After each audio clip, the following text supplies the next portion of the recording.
Hi, Tom Trento here with the United West team in another episode of our ongoing coverage of the war in Israel, Operation Protective Edge, an inside look, destroy Hamas.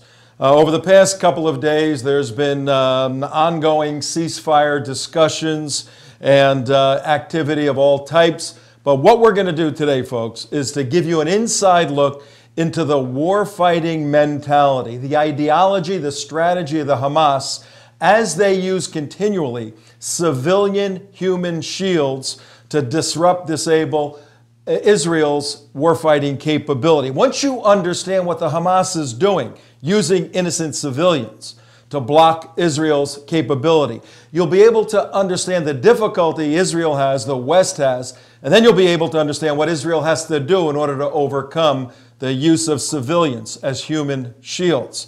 Fascinating information. But first, I want to take you to Washington, D.C., where we have another one of these ongoing violent attacks against innocent defenders, supporters of Israel. In this case, there's a United States Marine who is standing with an Israeli flag right by the White House, attacked by a Hamas mob. In a little bit, we're going to have that individual, Manny Vega, on our show in a live interview. But right now, let's take a look at what happened to Manny a couple of days ago in Washington, D.C. Folks, this is amazing. Take a look.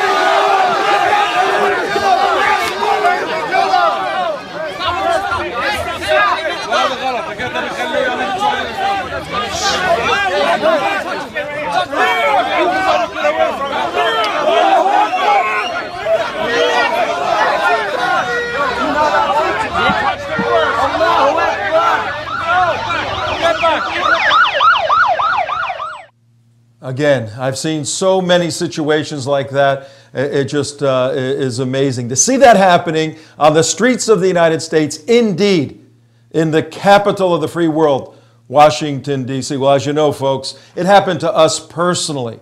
Our investigative reporter a couple of weeks ago was attacked by a Hamas mob, and a quick update on that. We have heard that various law enforcement agencies on a local and federal level are taking a little peek at what's going on with that situation. We'll bring you more information as it develops. But right now, I want to give the audience insight into the Hamas warfighting strategy using human beings as shields, civilians as human shields.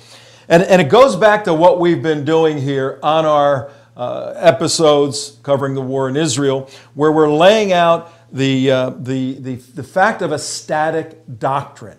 And the doctrine of the Hamas is found in their covenant, and we've gone through some of that in these shows. Go back and take a look at it.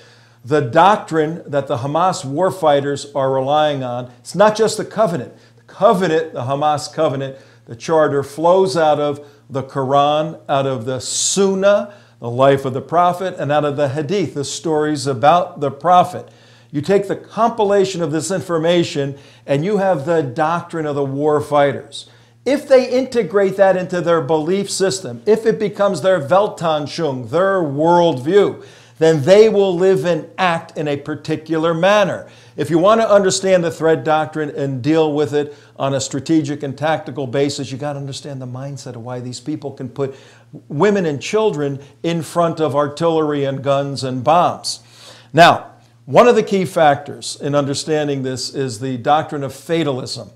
Islam holds to fatalism, which simply says whatever happens was caused by ultimately Allah, and we all have to accept that. Therefore, when you look at CNN or Al Jazeera or these other shows, and you see the horrible pictures of these wounded or dead babies, from the war fighters of Hamas, that is not a horrible situation. In fact, that's a victory on many levels because Allah actually allowed it to happen, understand from their point of view, and Tactically and strategically, it's disrupting, disabling Israel's massive capability to defeat the Hamas in a shorter time span.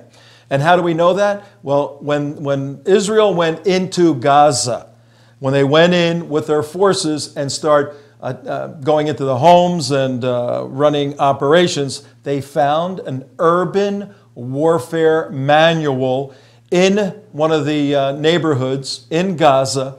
And there's 3 key points that they found in the urban warfare warfighting manual. And it simply said that Israel holds to a belief system where they cannot kill innocent human beings. They do everything they possibly can to not kill innocent human beings. So the Hamas took this. This is taught in their warfighting manual. The Hamas took this and said, how do we disrupt that doctrine of Israel? Well, let's put innocent human beings in the line of fire, particularly in supporting fire. Supporting fire is a ground operation may be occurring to soften up the particular area. Artillery comes in from the shore or from land-based, and the artillery shells, as specifically pointed and targeted as they are, there's often collateral damage. The Hamas said, let's make sure there's collateral damage to artillery supporting fire by putting civilians in areas where we know Israel will target, where there are weapons and where we're shooting rockets. Point number 1, it's not a bad thing for the Hamas fighters to see human shields die, because they know in the long run Israel's going to be brutalized by the world media, number 1. Number 2, in an ongoing ground offensive, the Hamas said, because they don't want to hurt innocent human beings, let's put a bunch of kids out in front of them. This is where the intifadas have come from, the uprising, where you have the kids with slingshots and stones, and the IDF is there shooting rubber bullets, and the intifada goes on and can be extremely destructive. Well, this is what the warfighters want to do to stop the capability of Israel. So it hurts Israel's advancing when you put a lot of people in front of Israel's capabilities. Also, a third point articulated in this urban manual found in Gaza is the fact that the destruction of the homes that may contain weapons or launching systems or leaders of the Hamas, is a beautiful counterploy against Israel, because they know from day one, they being the Hamas, they have trained Hamas citizens, Palestinians in Gaza, to hate the Israelis.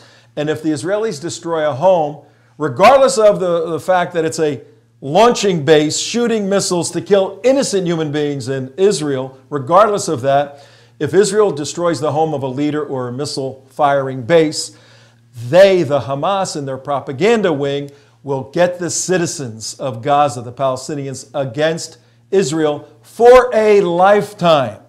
Putting these factors together, you see it's extremely difficult for Israel to fight a typical symmetric war against an evil enemy that will sacrifice its women and children to accomplish its ideological goals. That's a lot to understand, but we have someone who can help us understand that extremely well. He's an individual who has fought in several wars in Israel over the course of his lifetime, and now is trying to bring people to Israel to understand what's going on through his tour organization, Heritage Study Programs. And we were honored to be one of his tours last year, fact-finding mission, and we're going again in November of 2014. And I want to have Roni Wexler, the owner of Heritage Study Programs, give us a little insight into why the Hamas is using these civilians from someone who lives in Israel and who has fought against Islamic Jihad. Roni, how are you doing today, sir? Hi, Tom. We're doing fine here. Thank you. Well, Ron, you've been in Israel for most of this war. Briefly, what has life been like in a war zone?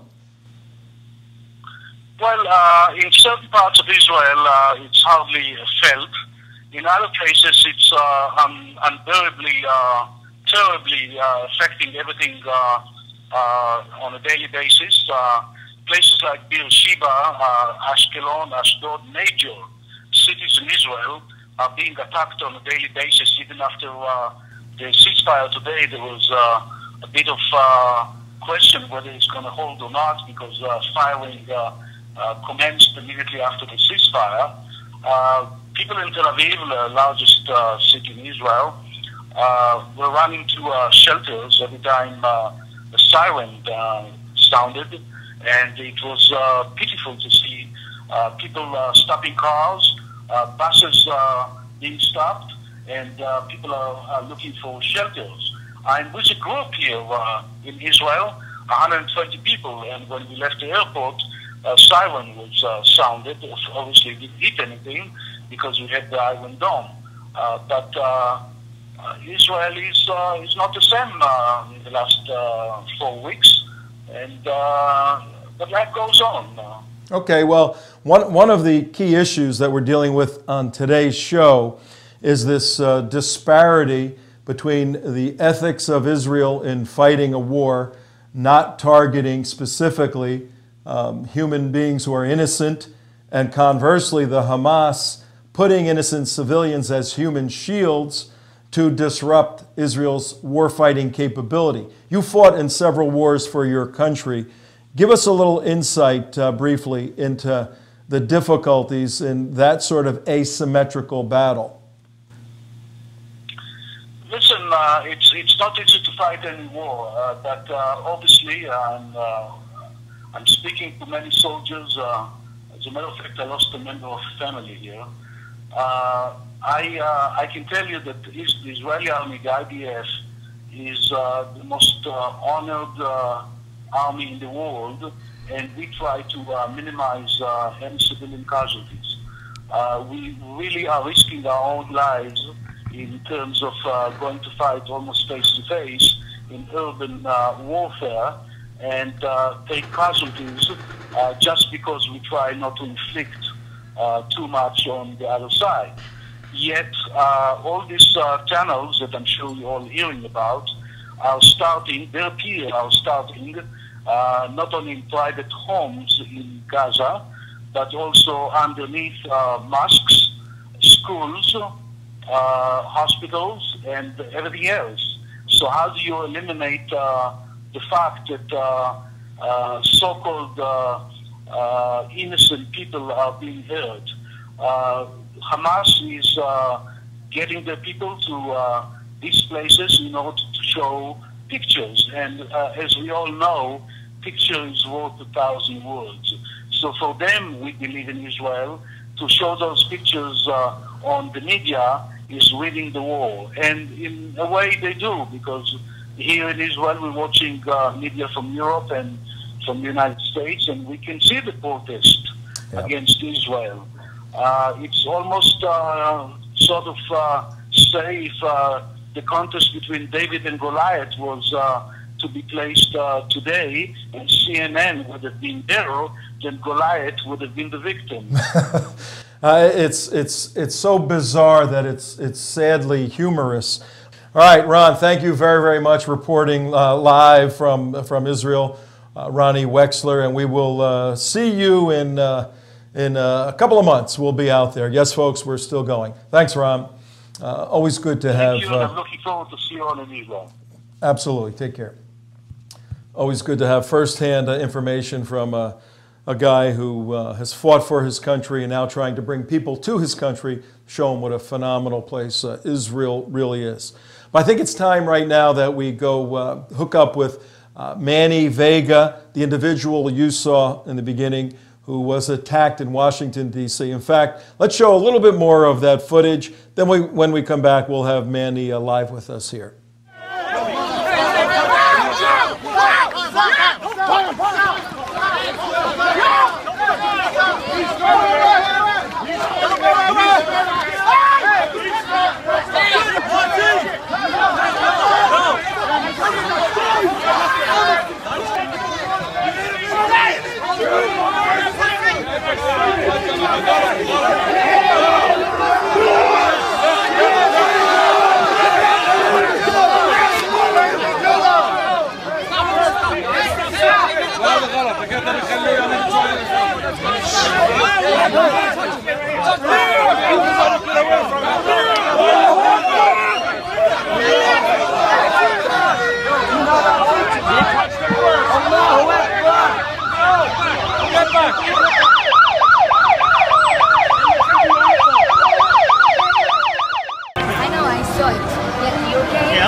He was just attacked. I was just attacked. By who? A mob. He was in the center. I got attacked by a mob. They spit on me. They kicked me. They punched him in the face. Where does this all take place? Right there, literally right there. I was having a conversation, a peaceful conversation with a gentleman. Okay. And I've had people come up to me to say, "I'm sorry, we're not like this." Like this. He's saying, "Look." Every time I look at that footage, I'm amazed. Hey, Manny, you are a United States Marine. How did you not get in a fight with one of those guys? What kind of control did you have on that day, man? Yeah, let me tell you something. People have been asking me, how could you have stayed calm, in the lion's den? And I told a gentleman yesterday, for me, I'm equally surprised as everyone is. It's not punching, it's not the kicking, okay?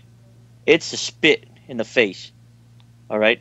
I don't know how I was able to control myself, but divine intervention is the only thing, because if that had happened, let me tell you something. If that had happened, that I would have been arrested for probably breaking somebody's neck, okay?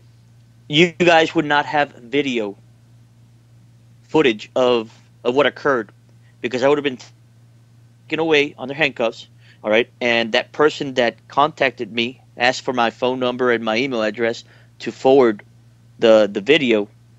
That would have never happened.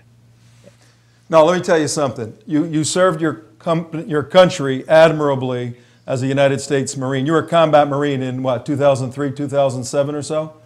From 2003 to 2011, I served 4 deployments, 3 tours to Iraq. All right. As a combat Marine, you served your country admirably.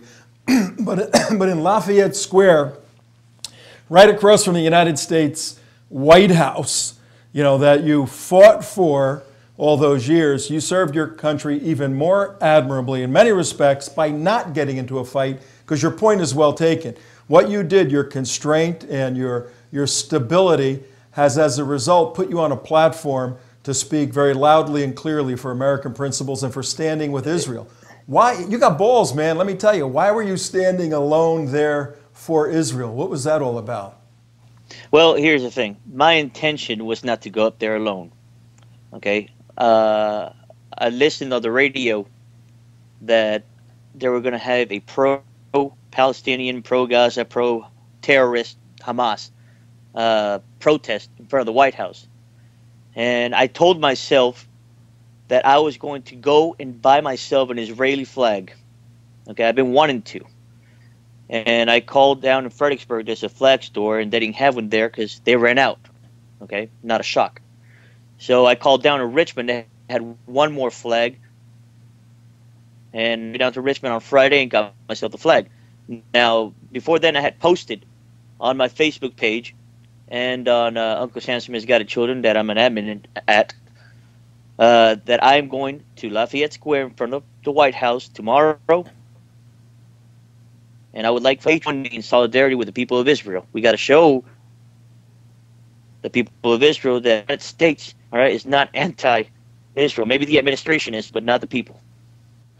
Beautiful. We do a lot of work on these counter-jihad issues, and our organization has gotten into situations, confrontations with these folks, and we maintain our composure as you did. And it's good to see a kindred spirit out there. You have a tremendous platform, as I said. I thank you for taking time to be with us. What is your message right now? I mean, a lot of people are listening to you. They want to know what makes this guy tick. He goes and puts his life on the line in battle. Then he stands among all these people, and he has that kind of composure and strength of character. What is your message to other Americans out there at this critical moment in Western civilization as Israel's really fighting for its existence? Let me tell you something, folks. When you hear the rhetoric of terrorist organizations such as Hamas, all right, in the south and Hezbollah up north, even though they're Shia and one is Sunni. And then you got the Islamic Republic of Iran out there saying that, you know, from the river to the sea, Palestine must be free. And you keep hearing these chants over and over again, that Israel must be wiped off the map, that the Jews have to be driven from the sea to the sea. And by God, it irks me, all right, because, folks, I don't care what happened 3,000 years ago or 2,000 years ago or 70 years ago. Listen, Israel is a fact of life, all right? It is here to stay, accepted. What happened to me over there on Saturday, all right, happens to Israel, all right, every day. Israel is surrounded by these Arab countries, okay, and it must defend itself, okay? Amongst Israel has the right to exist. It has the right to defend itself. How do Israelis feel secure when you got a neighbor to the south in Gaza, all right, that its rhetoric is to exterminate the Israelis, okay? You can't feel secure. So what are you going to do? You have to fight every time you start up. Okay, a couple of weeks ago, I put a post on my Facebook page with the Israeli flag flying, and I told people, look, I have not done this before, but if you're anti-Israel and you become a bigot using that anti-Semitism, okay, and anti-Zionism and all that crap that you spew out of your mouth, I'm going to unfriend you, okay? And it got over 160 likes, and my motivation after I saw you, I mean, it enraged me, but once that I thought that was an opportunity for me to see for myself if these people are actually peaceful, if they are actually moderate. Let me tell you something, Tom, okay? And Damon, I know that you experienced this out there in Miami, all right? If these people, given the chance, the opportunity, these military-age males, all right? The only thing missing, given a different setting, Miami, not Miami or Washington, but put them in Gaza, okay? Or in the front lines in Syria or northern Iraq, these people would be killing infidels, beheading people, okay? That's just how I see it. And I'll tell you something right now. I am an American. I am not a hypocrite, okay? I revere the Constitution of the United States, okay? And I respect all religions, okay? I'm a Christian myself, but my brothers are Muslims, my brothers are Jews, my brothers are Gentiles, okay? Buddhists, Hindus, whatever. I do not, you mess with my country, all right? You interfere in my country trying to bring Sharia law, all right? And my God, this country's going to hell, Tom. I know. Hey, we appreciate it and glad you had an opportunity to take a look at that show and Damon getting assaulted. We have filed charges and we're pursuing that because, like you said, take these guys out of the U.S. setting and they would be slitting throats. And we can't do that. We're a country, we're a rule of law country, and we've got to do exactly what you did. And it's so very difficult. And you did the right thing, and you really need to be commended for that. Brother, I know you got to go, but I got to tell you something.